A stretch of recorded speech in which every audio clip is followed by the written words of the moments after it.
I'd like to welcome everyone to the Meditation Museum. Today we have a very wonderful program with Dr. Terrlyn Curry Avery and Sister Jenna. And they will be discussing how sometimes our thoughts and feelings take over us and make us feel out of control, and how can we handle these storms that we sometimes face and move from fear to freedom. So we have a very nice workshop to look forward to. And now I'd like to introduce Dr. Terrlyn Curry Avery. Dr. Curry Avery is a creator of pastology, which she'll explain a little more about that. It's a cutting-edge field that focuses on the synergy between pastoring and spirit and psychology. And she's also the founder of Sacred Intelligence, LLC, which is a counseling practice where she merges spirituality and psychology to tap into our inner sources and manifest our greatness. And she's the author of Sacred Intelligence, The Essence of Sacred, Selfish, and Shared Relationships. So today we're honored to welcome Dr. Terrlyn Curry Avery to the Meditation Museum. Thank you. Hello, how are you? Good. I am so excited to be here. So I want to start out today because this is Women's History Month. And I might have some names up here that you are unfamiliar with. But I wanted to highlight these women today because it's Women's History Month, but also because these are some people that I have looked to in many ways as I've been guided by my life. So there's Harriet Tubman. That might be a name that most of you know. Harriet Tubman was someone who helped to free the slaves. Sojourner Truth, who was in the women's suffrage movement. Lucretia Mott and the Grimke sisters are relevant to me as it relates to religion. You know, they were very powerful in that movement, speaking their mind during a time where women could not speak so much. And then Ida B. Wells and Fannie Lou Hamer, they were also very much involved in the civil rights movement, and Eleanor Roosevelt. And you all know her story. But I use them as an example because if you think about the time in which they grew up, the time in which they not just grew up, but even after that, where they were fighting for social justice causes, what would have happened if they could not maintain their emotions? For many of them, it was already dangerous that they were speaking their minds. But just imagine if they flew off the handle or they lived in fear, because today we're talking about moving from fear to freedom. What would have happened if they couldn't stay emotionally savvy? So I want you to think about what your goals are. And I want you to think about the ways that your emotions show up and keep you stuck in a place of fear or won't allow you to move forward. So because it's Women's History Month, even for the men in the room, I'd like to ask you just to really quickly jot down one or two women who have been instrumental in your life, guiding you forward, who you know maintain good emotional stability and savvy. So just write down a couple of people because these are people who will help you as you're going along for your in your journey, model for you. So if you don't have paper, you can just think about them in your head, okay? And we only have a short time together, so I want to just take you through a few things that I believe are very, very important for us to maintain our emotional stability. And if you have a couple of questions, you can raise your hand as we're going. I do want to be just mindful of our time together here. I tend to get really engaged and go quickly, so I do want to be mindful. So you have those people in your mind? Okay, those are folks that I want you to take with you through this process, okay? So this special woman here is actually my mother. She's 93 years old. So I gave you women of history who maintain good emotional stability, but my mother is the epitome of maintaining emotional stability. Doesn't mean she wasn't a strong disciplinarian, because she indeed was, but she just didn't fly off the handle while she was, giving you a little bit of a tap.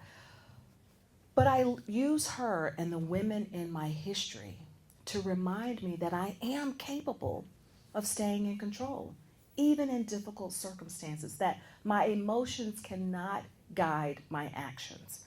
I have to stay true to whatever my goal is. So there are some steps that I want to teach you to take in order for you to stay emotionally savvy. In order for you to be emotionally savvy, I invite you to take a breath. And I'm going to go through what I think taking a breath is. It means to breathe, reflect, engage, adjust, trust, and handle. Okay? I'm going to go through each one of these, so if you miss some of them as we're going along, that'll be fine. So the first is to breathe. As a psychologist, I often run into people who have panic attacks, people who are very anxious about life, people who get really easily frustrated, and any one of us can get easily frustrated and go through those periods of time where we just really sort of stop breathing. We don't recognize that we are no longer breathing. There's a lot of power in the breath. So what I'm going to invite you to do, I just want to teach you how I usually do this.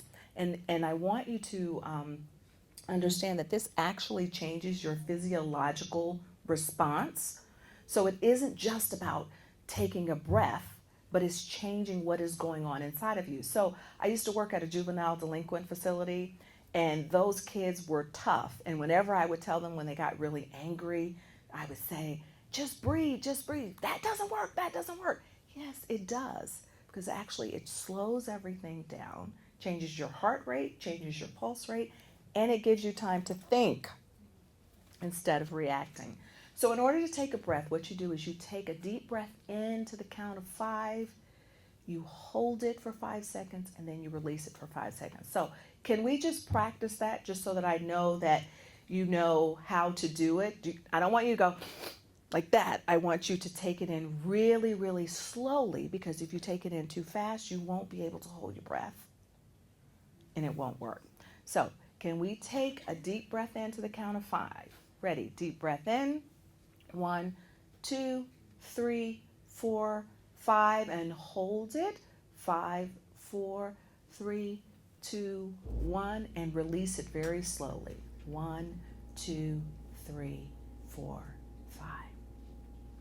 When you do that multiple times, again, it changes your physiological response, and it gives you time to center yourself, and it gives you time to respond when you're, let's say if you're in a heated discussion with someone, it gives you time to think about what you want to say.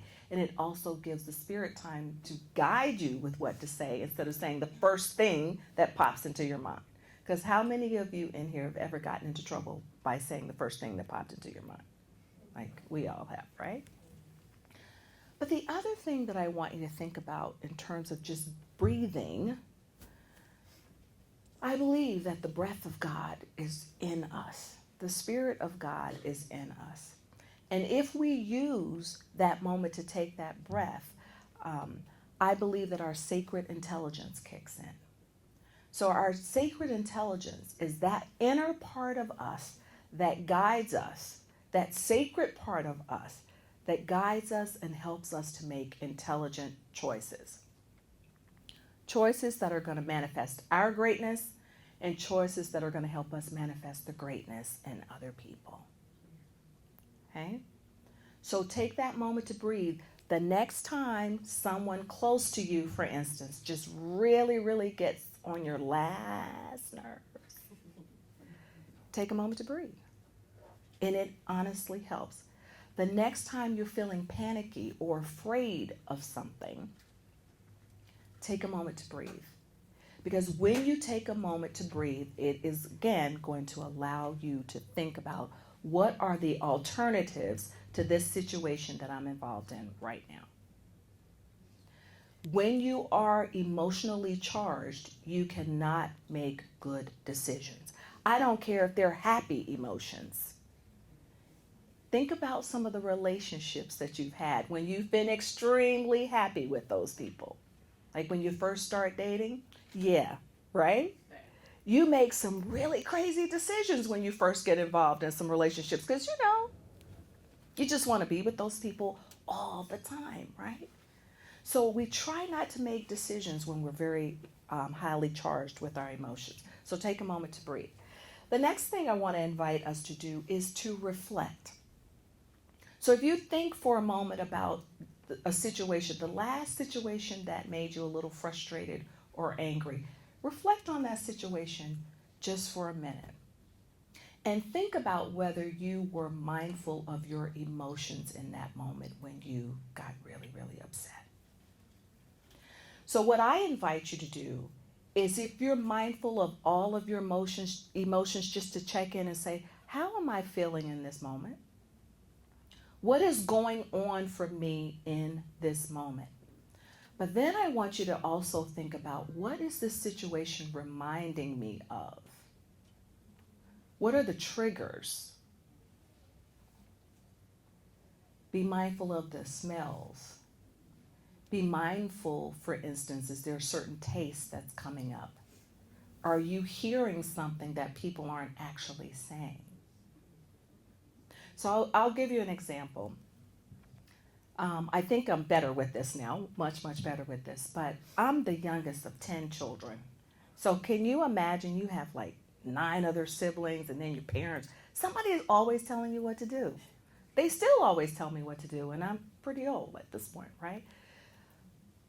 Well, when I was first coming into my own, I hated for them to tell me what to do, even if they were doing it out of love, because it's always out of love. And what I would notice is when they would say certain things, it would trigger something in me. You can't tell me what to do. I'm grown. That was sort of the first response. But if I took a moment to reflect, what it was doing was taking me back to childhood, when they, in fact, weren't even going there. It's just who we are as a family. We all tell each other what to do, which is what they would say to me. Well, you tell us what to do. And I said, but it's different because I'm the youngest, so it doesn't carry the same weight. And they're like, yeah, right. That's not true. But what I'm trying to get you to see is, if I were doing that with them, what happens when I'm out in a public situation when I think someone is telling me what to do? And I immediately respond to that. That's why we have to know what our triggers are, what gets us going. So in this particular case, I want you, whatever your last situation was that you got really upset, think about what was going on for you. Why did you get so upset in that particular situation? Why did you let fear guide you? Go deeper into the root of your response. Because even when we think about anger, often anger is a result of being fearful of something. When we get upset with our children, for instance, I have teenagers. When I'm responding to them in a certain way, sometimes it's because they're not listening to me, and I feel like if you don't listen to me, something's going to happen to you. Well, that's still fear, even if I'm not identifying in it in that moment. So I have to always reflect and say, what's going on for you? Now, I'm not telling you I'm always good at it. I'm just telling you that this is the process, okay? Because, if any of you have teenagers in here, so, you could be in your complete calm place in one moment, and then the next, but you always have to keep asking yourself, do I want to be at my highest today? And that's hard stuff to do, right? All right, so let's move on. I want to be mindful here. Also, to engage. Now, what do I mean by engage? How many of you in here, if you're willing to admit, that when you get really upset about something, you shut down? Anybody shut down? Yeah, like I don't want to raise my hand too high, but I'll raise it a little bit. We shut down. If you want to move your situation forward, you can't shut down. If you want to move the conversation forward, you can't shut down. What you can do is say to the person that you're talking to, you can say, listen, I just need a moment to collect myself, to really center myself, to think about what I want to say, and then we can continue the conversation. But if you shut down, it stops the conversation, does it not? And what does it do to the other person? Turns them off completely. So we have to think about, what is our ultimate goal? So even if we're in a place of fear as it relates to a relationship, or as it relates to, let's say, something on your job, you might be in a place of fear, or your children, you have to say, what is my ultimate goal? Just ask yourself that question.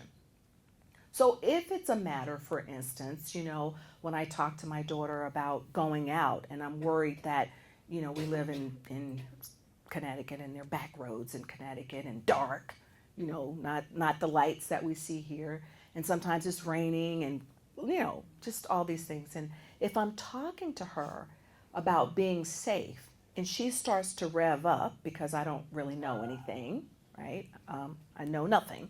So if she starts to rev up and get upset and say, oh, Mom, you're just being, too overly cautious, blah, blah, blah, blah, blah. If I start responding based on her emotions, she's no longer listening to what I want her to listen to. So I have to say, what's my ultimate goal? Is to keep my daughter safe. So I have to maintain my cool, wait until she has her little episode, and then once she calms down, if she sees me in a calm place, we move the conversation forward. That is ideal. I'm not saying it's always what happens, but that is the ideal. Okay? All right. And then in the A, when we talk about taking a breath, means adjust your thoughts. This is crucial. Any of you in here ever jump to conclusions about why somebody is treating you the way they're treating you, why somebody said what they're saying, and it has nothing to do with you? You had to learn that. So I don't have permission for the person to tell the story, so I guess I'll be mindful of that. But I have a friend that really has a difficult time with death. They don't like seeing anything related to it, none of that. And so one day the friend was at my house and there was an obituary that was on the table. And so this friend said to me, well, does the obituary have to be there? And I was like, well, no, it doesn't have to be, but I didn't move it. And I should have moved it because I knew this issue. So I didn't move it. Well, the next day, it actually turned into a huge blow up. That person got upset, I got upset, and then I thought to myself, well, you're just as crazy as they are because you're getting upset about this and it's not even your issue. But if I had just moved it in the first place, but what I got upset about was the way the person was talking to me to ask me to move it. And it felt like they were telling me what to do. So remember, I said the trigger? They were telling me what to do. So I can't jump to conclusions. What I have to say to myself is, this is not about you. This is about them and whatever their stuff is. Don't get sucked into their issues. So the people that you work with, sometimes we get sucked into their issues. Sometimes when you have an employer who's being mean and nasty, or a cashier who's being mean and nasty, or the person who's driving down 495 that cuts you off, don't get sucked in. Don't give them the bird back. Don't do any of that. You don't know what's going on in that person's life, but what you want to do is focus yourself, center yourself, and repeat a calming mantra. Because ultimately, it is about keeping you in your place of peace. This works even when you have storms in your life. This works even when you have to do difficult things like go to the hospital and take care of a loved one in the hospital, and you see the doctors or the nurses not responding in the way that you want them to respond. Those are some difficult storms, are they not? We can't take it personally and jump to conclusions that they don't care anything about the loved one who we have lying in the bed there. That's not what's even going on. They have 1,000 other things that are going on. But when we jump to conclusions, we get angry and upset, and then we're not conscious of what's coming out of our mouths. Right? All right, and then trust yourself. So often when people are fearful, let's say when they're thinking about whether moving from one position to another position, or when they're thinking about leaving their jobs and starting their own businesses, they get in this place of fear and they get stuck. And so what they'll say is, I never make good decisions. They start beating themselves up, thinking about all the things that they don't do right. So I'm going to invite you, in order for you to stay emotionally savvy, you have to trust what God has already given to you, the gifts that are already inside of you, in order for you to make really, really good decisions. You say, sacred intelligence is inside of me. So all I have to do is to rely on that. The sacred is going to guide me. All I have to do is trust that. The sacred has already given me gifts that I have used every day. So you think about what have been some good decisions that you've made in your life. Because even the ones that don't seem like they're good decisions, I bet you learned some things from those. Okay? And don't become paralyzed. I work with too many people who just stay stuck in the same place. I can sometimes see people in therapy for a long time who are not wanting to change. They come to therapy every week because they say they want to change, but if you're not moving and you're staying stuck in the same place, that means that you're not wanting to do what you need to do to move forward, right? Okay. And then we talk about handle your business, or at least I talk about handle your business in order to be emotionally savvy. And what that really means is whenever you are faced with a situation or circumstance in life, again, it's really about doing what you need to do to reach your ultimate goal.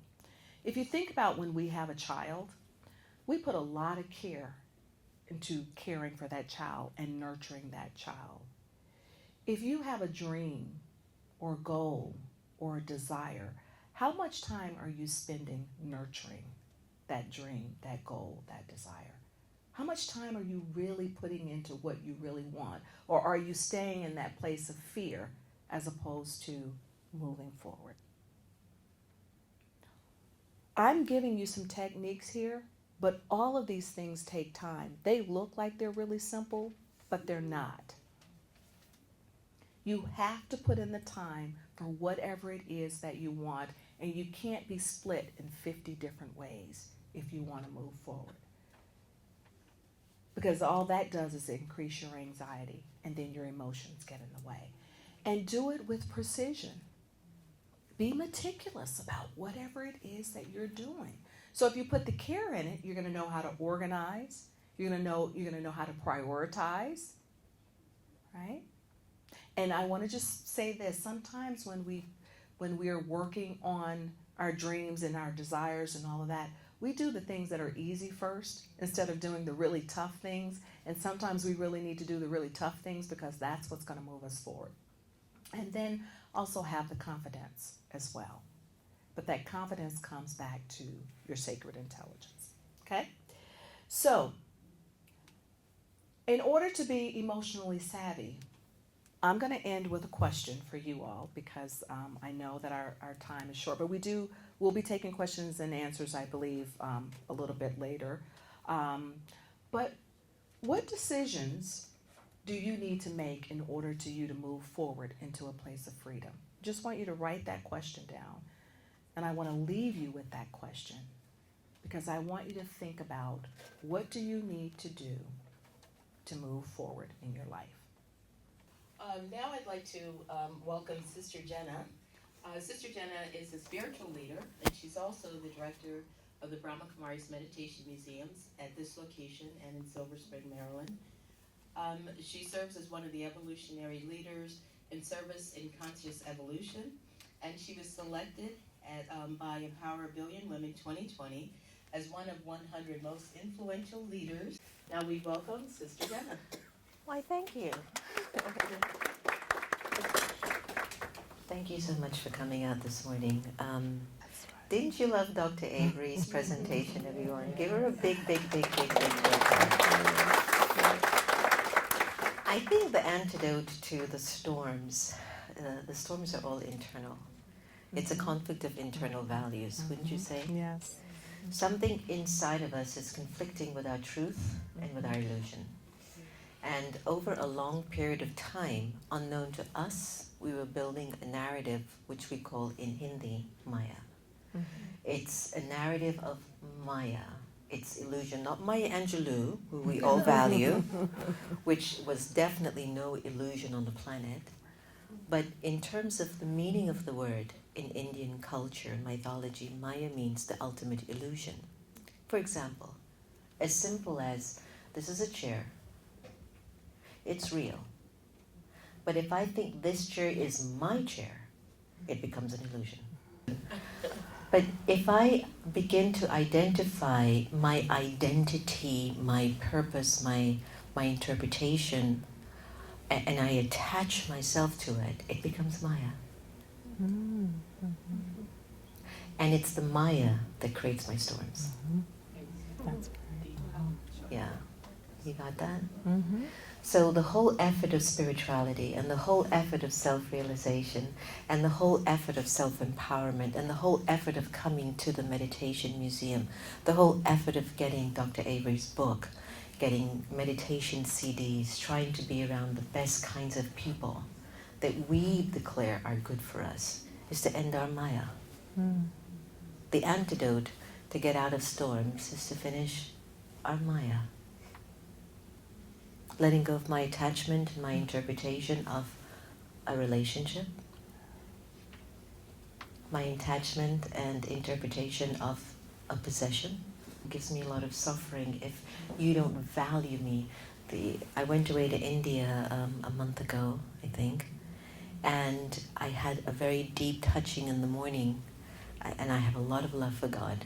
And God signaled to me, talk to this couple, this family, and just tell them that everything is okay, and why there were some differences is because there are guidelines and principles to our collective organization on the whole. You know, when you're running an organization, you want everyone to be free, but there has to be parameters. You know, you just can't open up Macy's door when you want to. Do you understand what I'm saying? Macy's goes, we're open 10 to 6. Mm-hmm.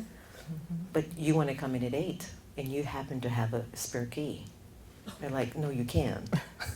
So I'm just giving you an idea that sometimes you have to share thoughts and ideas that are basically supporting a sort of a disciplined energy. And then sometimes folks get hurt, offended, or perhaps they had other motives or other ideas of how they interpreted their presence, right?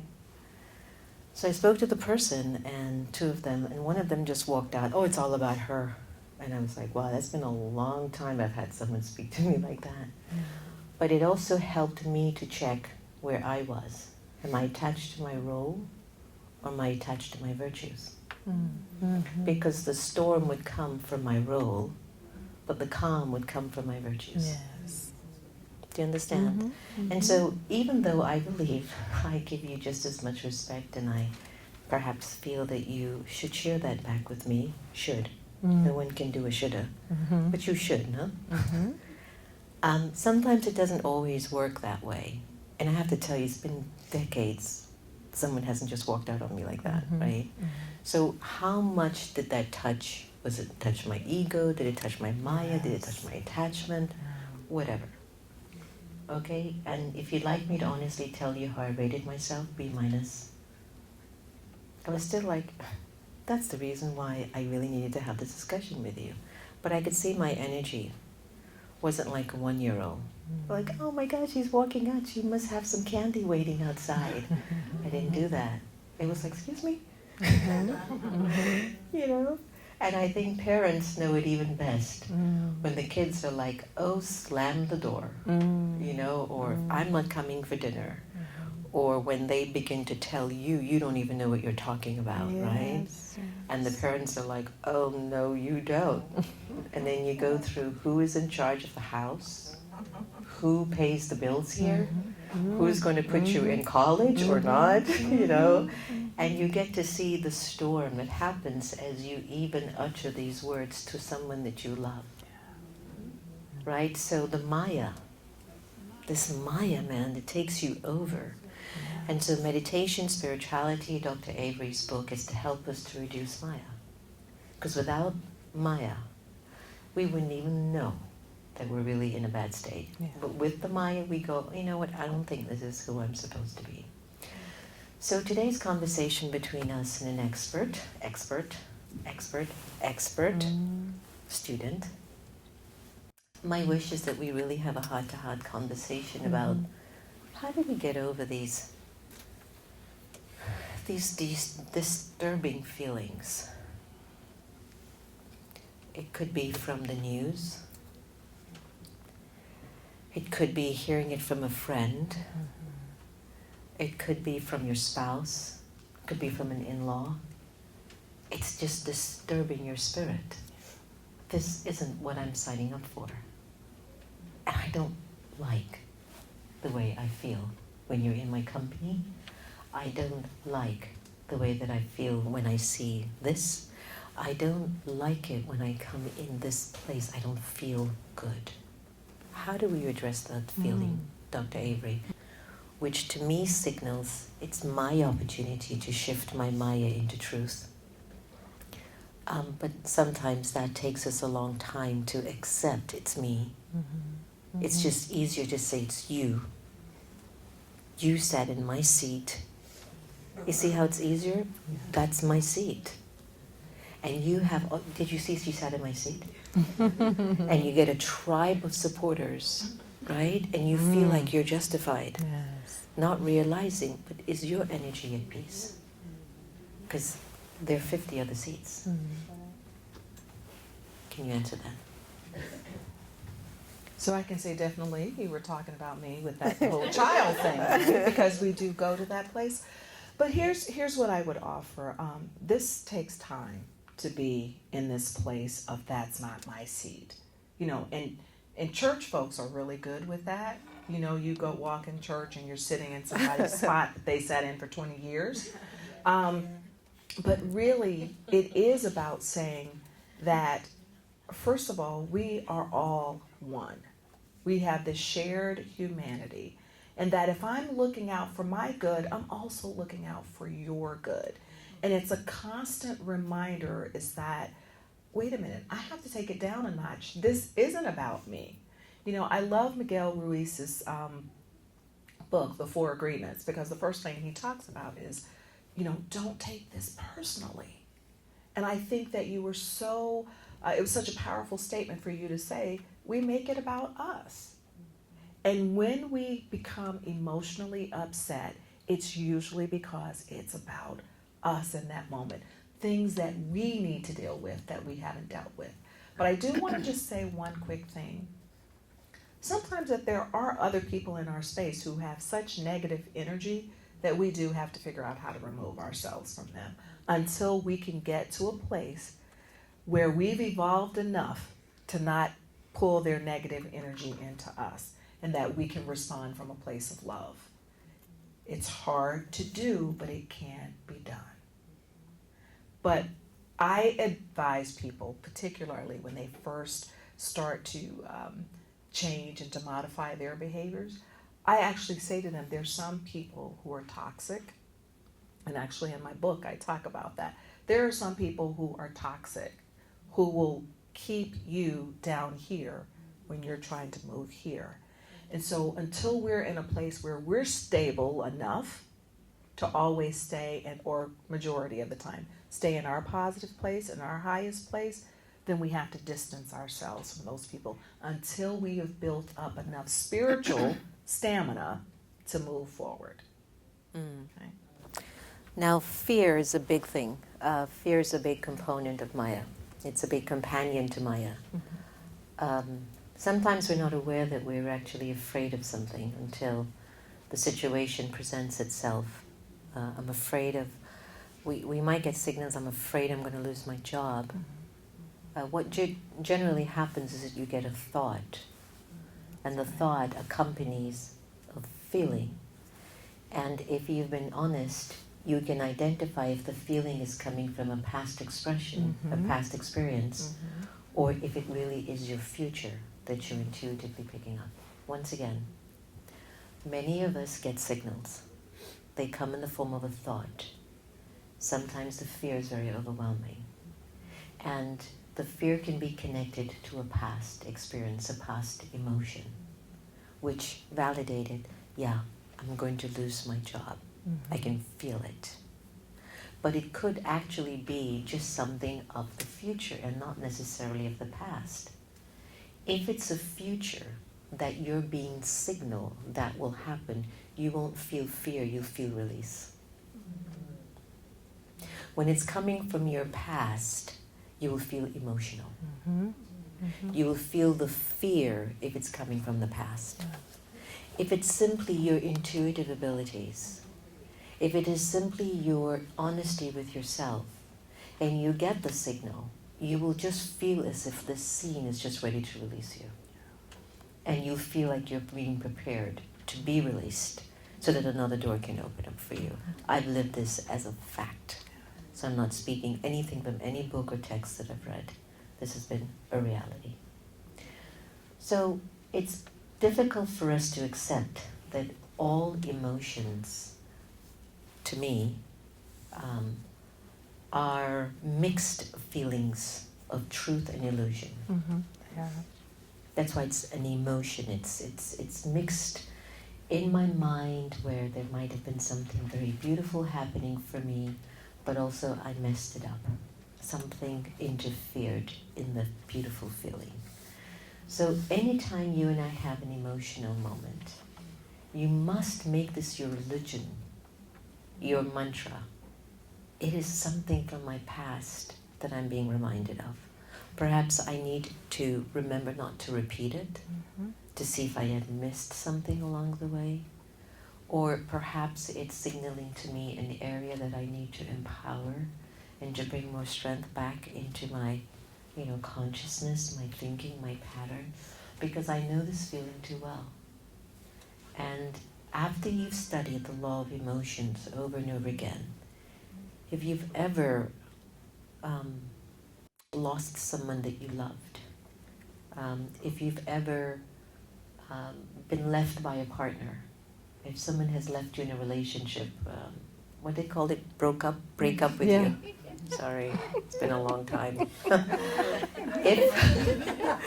If someone has ever broken up with you, or they broke off with you and they just tell you, they're not going to be with you anymore, do you remember the emotional debris that would come to your surface?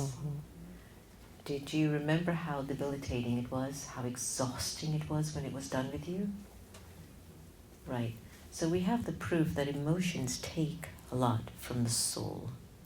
So what's the antidote towards taking care of emotions? I would say acquiring spiritual wisdom. If you don't want to use spiritual before wisdom, just wisdom. How do you acquire a wisdom? Pay attention. Pay attention to everything you're going through and observe if perhaps you could do it better, or if you did it really awesome. In addition to paying attention, I believe one of the most important aspects to give us complete liberation is to observe that in my paying attention, I'm searching for the purity in my intention. So when I'm paying attention, my search is that there's purity in my intention. Pay attention. Check if there's purity in your intention, then you won't develop any tension. Because tension comes because I'm not paying attention. And that's why we become a society that's so stressed out. And as I'm stressed out, I make decisions to compound my stress, to validate I am stressed. So like Dr. Avery was sharing, that if you keep repeating and doing something and over and over again, you wire yourself to believe that isn't. So if you have stress, you have stress, you have stress, you meet one person that doesn't have stress, you go, something's wrong with him. This one has stress, that one has stress, that one has stress. And you go, I'm normal. But when you're by yourself and you can't sleep at nights, when you're living with your spouse and you can't get along, when you don't feel safe because you don't know what your teenagers are up to, that's stress. And it's not normal. It's actually an abnormal energy that functions in the system. And the more that abnormality feeds in our blood system, in the cells of our body, the more it accentuates illnesses. That's right. So we're looking at a crisis in our healthcare industry where we've got diseases that we don't even know how they were formed. To this day, no one can tell us where cancer comes from. People say GMO, people say sugar, people say don't eat fried food. I will not give up my pakoras for anything in the world. So, the whole thing is, really, what is the reason behind my illness? Is it my own stress? So today's discussion is, how do we let this go, Dr. Avery? How can we find an antidote to break the pattern of feeding this energy of Maya, this energy of illusion? I've shared some thoughts, but I don't expect 100% you're going to pay attention to check that your pure intentions are there so you don't gain tension. Don't stress yourself out to be perfect with that process. But it's by paying attention I find that I begin to reduce my tension, because I want to perform my deeds with the purity of intention. They call it in Hindi Shubha Bhavna, Shubha Kamna, means pure feelings, good wishes. If you can have pure feelings and good wishes, it's purity of intention. If you don't feel pure wishes or good feelings for the situation, circumstances, it's an emotion. It's coming from your past. It's going to give you the same result you've been getting. So I wanted to, just kind of add to what you were saying in terms of, you spoke from a spiritual place of pure intentions, which is really great. And that's what I love really about the work that I do, because merging like the psychology and the spiritual piece together. Because what I was thinking as you were talking, my training is as a cognitive behaviorist. So I'm thinking thoughts. It's about being aware of those thoughts as well. And I don't know if you noticed from the PowerPoint, even though I didn't talk about it much, the headings were thoughts when I went through each one of those points about being emotionally savvy. Because if we are aware of what's the thought that's going through my mind, we're able to change a thought, because a thought is only a thought. It can be changed, but it takes practice. So first we become conscious of that thought, then we can reframe the situation, and then we can change the way we think about it. If we don't, what you said is very true. We actually genetically change what's going on in our bodies. Our bodies become rewired. Even there's research out there when it comes to depression. There's research that shows that genetically over time, we become more and more depressed by the things that we think about, in the ways that we look at the world.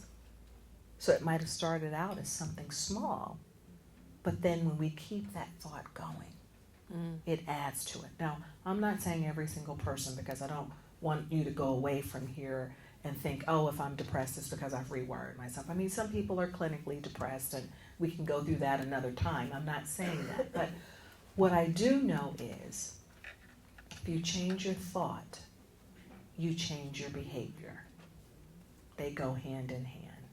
So if I say, that's really not my chair, I'm going to not be upset about it. And then I'm going to respond with a place of love and say, why don't you sit there? Then that changes physiologically what's going on inside of me. So it works the same way in the world. Because we know for the last, 16, 17 months or more, the world, or our United States, I can't speak for the world, we've seen a lot of negative energy. And we have to choose what we're going to focus on. And I've thought for a very long time, long before the last 16, 17, 18 months, that there's so much focus on violence, for instance. There's so much focus on what's not going right in the world. But who's reporting on this peaceful experience here? We can choose what we're going to focus on. And if we're focusing on love and light, we don't live in a place of fear. I have to tell my daughter that because I have a 15-year-old who will always say, okay, be careful, Mommy. Or we were going to go see the movies. I won't even say the name of the movie, but we were going to the movies a couple of weeks ago. And she thought, what if someone comes in and blows up the place? She is living in a place of fear because of what she sees and she hears. But fear is false evidence appearing real. It's not real. Can something happen? Something can happen anywhere, but we can't stay in those places. It's really the thought.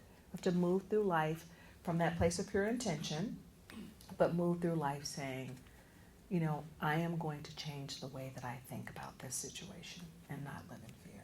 Beautiful. I am not in law department or anything, but what of the people who are dealing in and out of this kind of situations all the time, like the police officers, and they have to think about it all the time. But I don't think police officers necessarily have to live in fear. In fact, they should be trained not to live in fear, because if they were going to respond every time they were afraid about something, none of us would be sitting here, right? Because they would be reactive. What we have to become aware of is that when something presents itself, why does that seem like a threat to me? And then we have to kind of think about our own stuff. Now, I could go and say a lot more about that because that's a pretty loaded question, but I find that even in situations where people do live in danger, there's something that happens, that some part of them that kicks in, which teaches them, how do I cope in this particular situation so I'm not living in a heightened place of fear? I used to work with juvenile delinquents in a locked facility. And I remember one day this young man said to me, "Are you afraid of us?" And I said, "No." And he said, "Well, what would you do if I tried to hit you?" I said, "I would move out of the way." He said, "I thought you weren't afraid." I said, "I'm not afraid, but I'm not an idiot either. I'm not going to stand and let you hit me." But there was no fear, even though I knew they had done some really harmful things to folks. But I chose to work in that environment, and I wasn't going to be in a place of fear. I was there because I was compassionate towards this particular group of individuals, and I wanted to help in any way that I could. And I think people hopefully choose their careers or their callings. Well, the callings choose us, right? But I'm hopeful that people, when they make those decisions, are not going in. Can I add to that too? Mm-hmm. I have a lot of love and respect for our, what do you call them, first responders? Mm-hmm. And I think that they've reached a capacity of stress that you and I maybe can never even understand. And that's where I feel like they need to do some de-stressing and some work, or else it won't be an enjoyable profession. I think we're called into certain professions because we can say from an ancient Eastern tradition, because of experiences in which the soul has had in a previous incarnation, that it feels comfortable to be in that profession, to see in what way I can aid or help. Because there's something connected to my spirit that speaks to that. It wouldn't be a profession that I would choose, but maybe you would feel like very driven to do it. So there's something in the soul that is recorded that says, I can deal with this. This is for me. Which is why each one of us have our own part that's already designed for us to step into. And I found that you and I can play our parts really effectively if I don't look at the defects of other people. I basically mind my own business. I don't try to compete with what other people have. And I'm not jealous that others seem to have it even more than I. If you can get some of that thought energy out of your way, you'd be surprised to see the work that God can do through you. Because you'll have more energy and more space. And then as you start to live out what you are called to live out, it'll be of such service. It'll be of such service that everyone who looks at you, who lives with you, who walks with you, who talks with you, will leave feeling just a little bit more inspired. You know, you touched me the other day. You said this. You looked at me. I remembered the way you heard me. Yeah. You didn't say a word, but you listened. That was all I needed. That's your service. In Hindi we say, that's your seva. And whenever you use seva, you mean there's a lot of humility in your giving. So when you're doing real seva, you are really humble in your giving. So your giving isn't with a huge amount of expectation for a return. I realized along the way in my life that words have a lot of significance. There was once a song that I think is a good metaphor for that by Laurie Anderson, a performance artist. Language is a virus. And you use the term emotion as something that I got as negative, retraces of past experiences, good or bad. But I look at emotions as energy in motion, as something that's, in some ways, is what you're talking about. That's lower emotions or negative emotions. But how do I have love for someone else when I see them? That resonance that Great happens from my question. heart. And how do I have empathy for somebody Great who's in question. pain without my heart center or emotion? So I Great. think it's important to define the different levels of emotion. I'm in India. There's about 45 countries. I met some of the most prolific, profound leaders and healers and mystics and yogis. That same conversation came up. I was in my 20s at the time. And one very profound leader said, emotions are weak. And then the other very profound, powerful leader said, it isn't. And then a third one said, love pushes all of them out of the way. So then a conversation occurred. So isn't love an emotion? And these leaders said, no. Love is a power. It's hard, just sit in it, just for a little bit. Love is a power. It's not an emotion, it's a power. It's like salt tastes different when you put it, when you put too much in your ingredients, it ruins the food. Mm-hmm. Sugar is sweet, but if you put too much in your chai or your coffee, it ruins that too. It depends on who's making it and who's drinking it. But what I've understood, brother, is I have love. That is my force. And that moves me. That makes me go.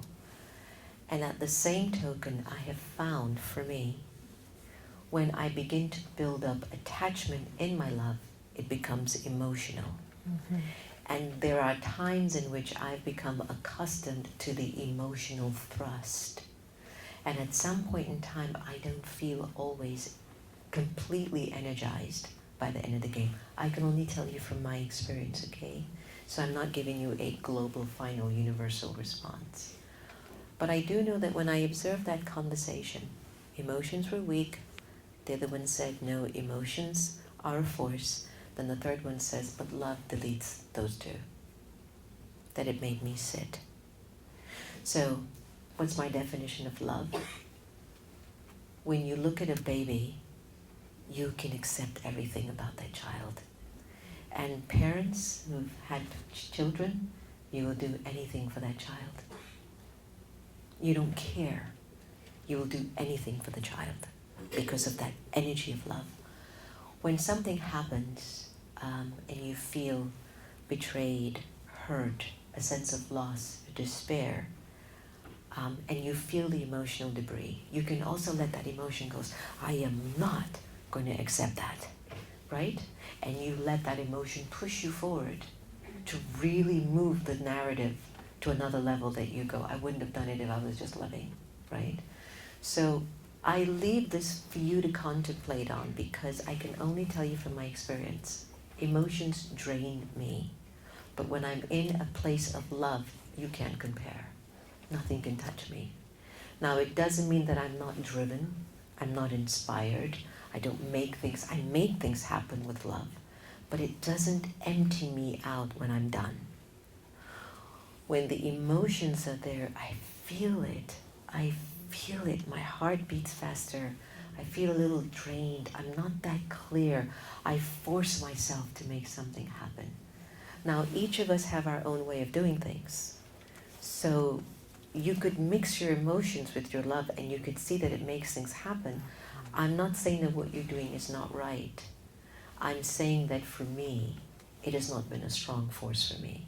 Okay? So I want you to know that I am respecting that. So for me, I'm just saying that the love is a power. And I think we sometimes mix love with an emotion because love has always been sort of convoluted with attachment in love or lust in love. So we've been kind of wired to believe love will only be love if there's lust, or love is only love if there's attachment. What I've learned on my path of introspection is love, and it has no attachment or lust in it. It's a different department. You use the word power. I feel like it's an energy. I think it's Energy is good. semantics. Yes. I think it's a But language thing. one thing I will say in response to your response to me is that I still believe the love you're talking about comes from my heart's chakra, and the negative emotions, or you could say emotions, are coming from a similar place. It might be a different part of my heart, but it's still, they're both centered in the heart. I got you.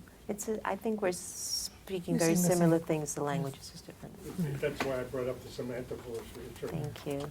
Thank you. I appreciate that. So here's a question. With so many of us working through our fears, why are people and entities like the media always using scare tactics? How can we collectively change? I think that's a wonderful, wonderful question.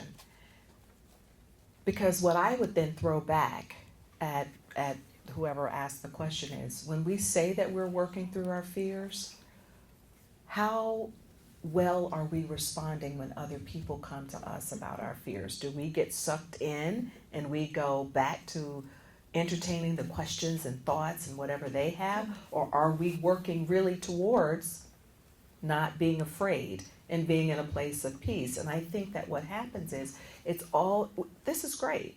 We're all in here because we want to know how to work through our fears, right? We're all in here because we want to stay in a place of peace. So the hard part is when we leave this place, practicing it day by day with all the people in your life. And once we're able to do that, and once we're able to make our homes a safe place, a place where there's no fear, a place where we decide to say, I'm not going to watch the news today. A place where we tell our kids, don't look at that on the internet, whatever it is that's really perpetuating that fear. A place where we say, you know what, I'm just not going to have a conversation today about what's happening. That doesn't mean that we stay in a place of darkness. I clearly know what's going on in the world, but I made a decision a long time ago that I wasn't going to watch the nightly news. Because one day I was watching it, and for 17 minutes in a 30-minute program, it was nothing but all the bad things that had happened in the community and nationally. I don't need that in my spirit, because once that's in my spirit, I'm going to say, I can't leave. I can't go outside of my house. I can't do X, Y, and Z. And that energy, you can feel that energy when I walk into the room. So while I might be practicing, saying in my mind, I'm going to stay in a place of peace, I've now just absorbed that energy, and now I bring it into the room. That would be my response. And we all energetically are connected with one another. The news is tasty. You know, it feeds in what we call an acronym I use all the time. The news feeds our algae. A for anger, L for lust, G for greed, A for attachment, and E for ego. And it falls all under the canopy of it's exciting. What's happening? What did they do next? And we get addicted to being excited without understanding the impact it's having on our well-being and our emotional well-being. I have a great deal of concern about our country and where it's heading emotionally. Okay, put aside the laws, the decisions, the behavior, the attitude. But emotionally, as a country, how much more can we handle without breaking? Yeah. Just as a people. Mm-hmm. And that's why I urge you to participate in things that are good, that are spiritual, that are more positive, that are more service-oriented. Why Antonia requests you to share this conversation on your Facebook is all the major networks know how to share algae. They've done a great job in sharing algae, and for some reason we are defined that if you're humble, you don't need to be telling people to promote your program. We're like, yes we do. We need you to help us to get the word out that we can't feed algae anymore. We need to feed the heart chakra. Did I get it? So the importance of us doing that is on us, and it's a rewiring, because you watch a documentary, you get bored after a while. You put on an action film and you're captivated. You put on a drama which has attachment and love scenes, you're like, oh yeah. And then you put on comedy and you're like, did you see that? Then you put on the NFL, the Super Bowl, you're like, yeah, my team won. It's all our senses, it's all algae. Yeah. And when you come into your spiritual power, you're being informed. Don't use your senses so much, use your spirit more. So it's a whole different turnaround, and we don't have that publicly as a tool for us on some major networks to say, this is normal to be peaceful, to be loving, to be pure. Do you understand? And I just want to add one thing about that. It takes time for us to rewire ourselves, because you're so right in that if you think about something like TV now, remember when I used to watch, like let's say I Love Lucy, they were sleeping in different beds, right? Now they show everything on TV because we've rewired our brains to think this is what we have to see. And so I want you to think about, if we live in this place of peace and love and not being afraid, it takes us some time to rewire our brains and our behaviors in order for us to share that peace and love with other people more often than not. And so the way I describe it is, when I was younger, we had cassette tapes, and if you wanted to hear a song, you know, from the radio, you'd put your cassette tape in and you would record your song on the radio. Yes, I'm telling my age here, right? But then what would happen is, if another song came on that you wanted to play and the tape had run out, you would record over the tape. We have to do the same thing with our brains. We have to record over those old messages that we've been given. Sometimes they'll creep back up on us, because remember with the cassette tape, if one song was shorter than the other one, you'd still hear a little bit of the old song. That happens with our brains. We still hear a little bit of the old messages. So we have to keep recording over them.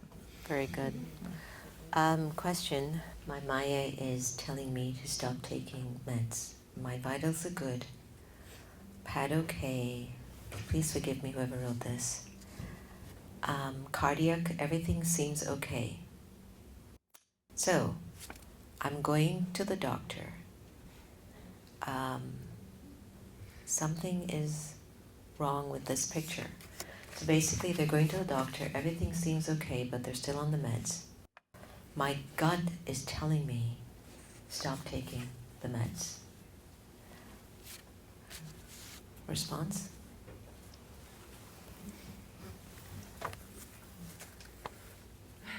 I have a lot of thoughts about that. But primarily, I don't ever advise anyone to go off their meds without having even a second opinion about what's happening.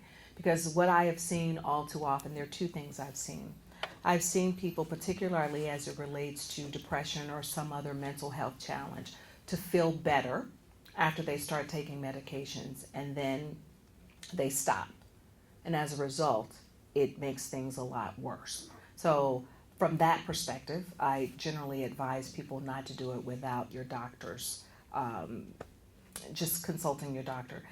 The second thing is, if you all are familiar with Louise Hay, she talked a lot about you can heal your life.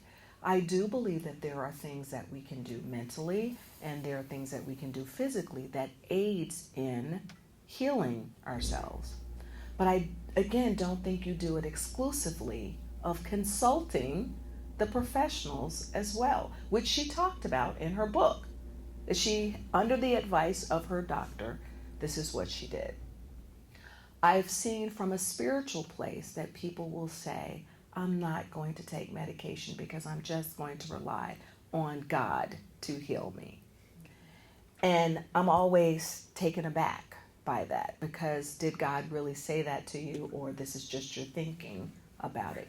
I believe that the sacred gives us other means of healing ourselves at times, right?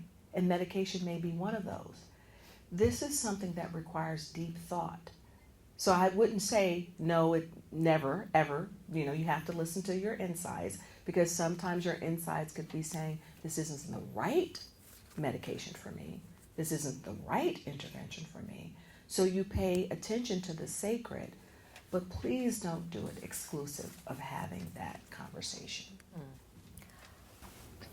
In addition, check if you can really trust your physician. Mm-hmm. That's why you get the second opinion. Yeah, because nowadays doctors are so overwhelmed that sometimes they don't recognize us as people with feelings anymore. That's right. It's just take a drug, take a drug. Mm-hmm. And to not say the drug doesn't work, but as the person said, what stood out for me is when the person said, but my gut feeling tells me, I think this is enough. Mm-hmm. So then I would suggest alternative methods, starting to look for more holistic approaches, try to experiment, as well as maybe just reducing your dosage. And of course, in consultation. Don't get me into trouble. All right, as we're coming to a close, how do you learn to deal with being misunderstood? Because you don't have a soft tone maybe, but your heart is always pure and you speak from passion and love. I didn't write that question, did I? You didn't write that one?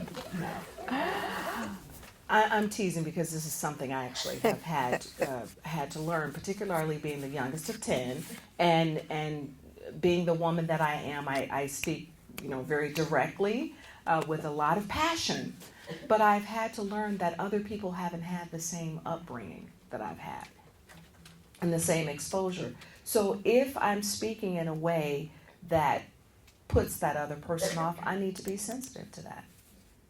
And I do need to change a bit of my behavior. Sometimes we have to take a look at ourselves. Why are we speaking in that way? And it's very, very hard when you're used to being direct, when you stand in a position where you might be the leader. I think it's that ego that you're talking about as well. And so I would just invite whoever wrote the question is just take a look at yourself. And don't just make it all about that other person. Some people are sensitive, but really you have to meet them where they are. We have a quote in the Brahma Kumaris: speak less, speak sweetly, speak softly, and then yell. Not really. I think that we must understand our nature. And if you feel that you could soften it, then soften it.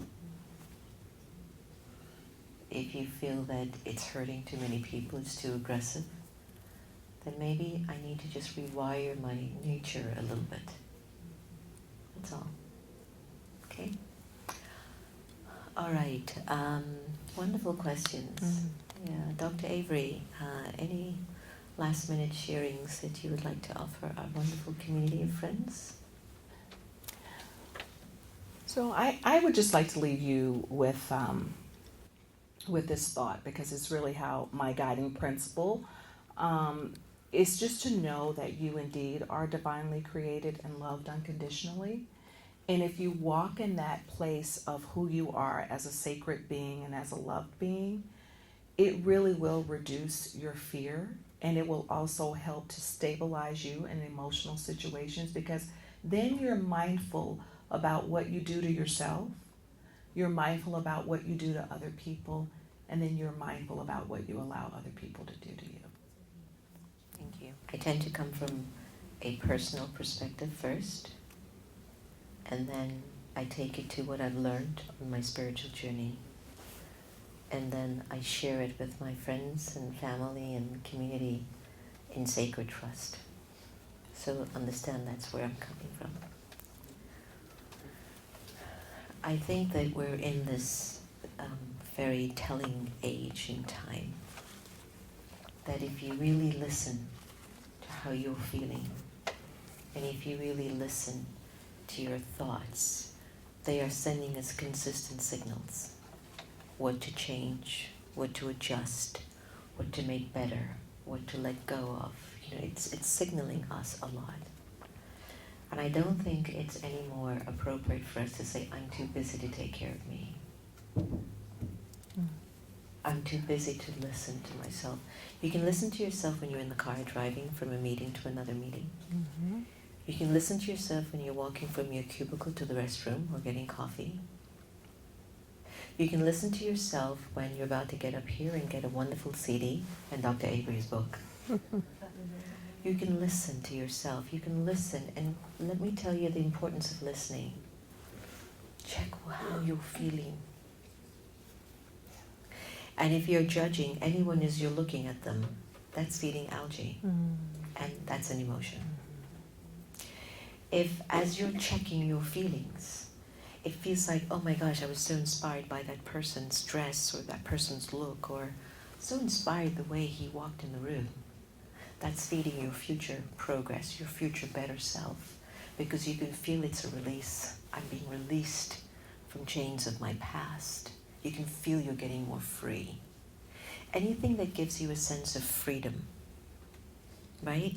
I mean real spiritual freedom, not physical freedom, but inner freedom, strength of character, is real, is truthful. It's you. It's the age that we need to walk into. Each of us are grappling with our own issues, but no one in this room is alone. I've got my issues, Dr. Avery, you, we all have our issues. But together we can support each other. And I have found some of the greatest teachers were great listeners. Sometimes your spouse just needs you to listen without a comment. Sometimes your boss just needs you to listen. Sometimes your friend just needs you to listen. Sometimes my greatest spiritual work was when I said nothing to no one. And I just listened. So I think the antidote to get rid of these storms is to keep checking. To check what these thoughts are signaling to me by observing my feelings. Last thing, to check if I'm in debt or in surplus. Debt is when I'm not feeling good. Surplus is when I'm feeling good. So if I'm having judgment, criticism, complaint, blame, shame, jealousy, I'm in debt. Got it? If I'm criticizing, blaming, judging, jealous, whatever it is, if I'm feeling ashamed, if I'm having self-doubt, if I'm lacking confidence in my better self, then it's not just the person, the situation, or the circumstance, but the destiny, the universe is signaling to me, that looks like there's a debt here. What are you going to do to put it in surplus? So whenever the person that comes in front of me signals to me I'm in debt, whenever the situation comes in front of me that signals to me I'm in debt, it's at that time I go, I wish him well. I really wish you to be benefited. I bless you. I offer you the best. I want you to be released. I want you to be okay. That's your surplus. And a good listener comes from a level of a surplus. A person who's in debt will not listen because they're looking for some other way out of their debt. They don't settle. But somebody in surplus settles and is present. We're in an age of great opportunity. This is our spiritual age. We're moving into our spiritual awakening. Don't let it pass you by. And don't go to sleep. And don't make any more excuses for not being your highest self. That's right. And please, please, stop blaming people. Stop blaming people for the way that your life has turned out. Step out of the debt and step into the surplus. Please. Please. So on a positive note, during our discussion session we spoke about stress as an indicator of ill health. However, there are folks that state there are two kinds of stress, good and bad. I love these questions. All stress is bad. No. What do you say is the difference of the two? More specifically, if stress causes ill health, then what is good stress? I'm going to let Oh, you she take that. gives it to me. So I think when people say that there's good stress and there's bad stress, because, you know, in psychology we have people to do these stress tests, really good stressors could be something like, oh, I just got accepted to the graduate program that I want to go to, or I just got this really great job. People consider that a good stress because those are positive things that are happening in your life, but with that, depending on how you're responding to things, it still creates a certain level of stress. So, like when I was driving here, it's a positive thing that I'm coming here to do this workshop. But if I got caught up in the fact that 495 was moving inch by inch by inch, that's a stressor in my life. So I have to decide in that moment, am I going to stay in my place of peace? So I do think it still goes back to what Sister Jenna was saying. If I allowed myself to get upset about that, even though it's a good stress and I'm coming, now I'm thinking, oh, what does that say about me that I'm late? What is she going to think if I'm late? See, I'm turning it into, that's the ego part. So it all goes back to what you were saying, really. And so if you just stay in that place of love for myself, I'm emanating love out here. I'm going to arrive one time, and if something happens that I don't, I will still get there and be able to share. Because then I got to go to my thoughts and change the thinking. So I do agree with you that even good stress, I remember once when I was buying my home, we were doing the closing, and I didn't have a voice. My voice was just going, and the lawyer said to me, is that how you normally speak, or is it because of this? Yeah. That proves your point, that it impacts us, you know, physically. So I guess I'm just agreeing with what you said. So even good, in quotes, stress can actually do that. So. I think sometimes it's just the languaging. Mm-hmm. I think it's just good to be inspired. Why does it even have to be stressed? Yeah. I want to be inspired by good people. Yeah. I want to be inspired by individuals who may be working at a lower vibration to help me learn more about myself and say, I don't believe that's where we're supposed to be going. So I'm driven, I'm inspired. Let's not go there anymore. That's where we need to go. We need to take the high road. Yeah. You know? So I think, again, languaging is a big thing. I just think it's just important to pay attention to ourselves right now. I can only tell you why I think this space is so important. How many places do you go in Washington, D.C. that feels like this? Mm-hmm. Tell the truth. Church, mosque, synagogue doesn't count. But how many places can you just go to openly and know it's safe and you can leave with something that's a jewel? And so we have to pull ourselves, we have to be inspired to bring ourselves in this kind of a factor so it becomes the norm. Mm-hmm. Because we have everything else that's completely opposite to this. Which is why we love your support and we love you to believe in your power to be inspired. To you to stay on top of your game. For you to pay attention to what you're feeling and thinking about yourself and others. Because it's getting intense, but it's also creating a big breakthrough. And we are that breakthrough. Mm-hmm. We are the breakthrough. Okay? All right. Thank you so much. Thank you, Dr. Avery. Give her a big hand.